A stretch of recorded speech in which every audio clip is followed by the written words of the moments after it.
First of all, this skillet is enormous. I just have to say that. But the first thing that I'm gonna do is just take a little bit of olive oil and put it down in the pan.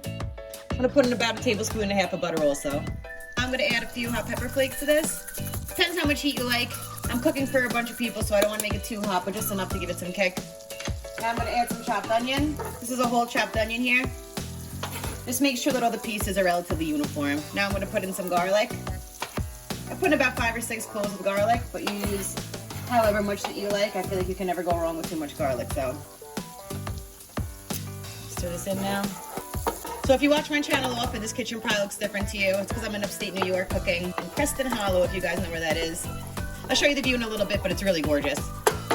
Now I'm gonna add some Italian seasoning. I like to add Italian seasoning now. I feel like when it cooks in the oil, it really blooms and it gets a nice flavor throughout the whole sauce when I put it in now. I would have put it in later too, but maybe about like a teaspoon of that right now.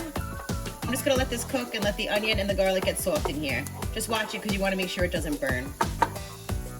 Now that everything in here is soft, I'm gonna put in 1 28-ounce can of crushed tomatoes. I always use Tutarosso, but you use whatever brand that you want, but this is my favorite.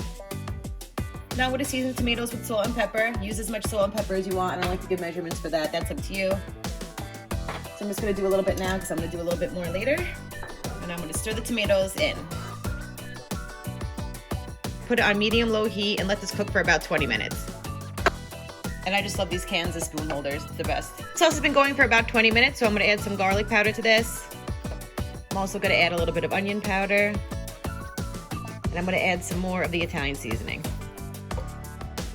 And stir that all in. As far as measurements go, it really depends. If you don't really like garlic that much and you want to pull back, you don't even have to add that, just totally omit that. Same as onion powder, but I would recommend that you keep the Italian seasoning because that's what's gonna really give the sauce a nice flavor.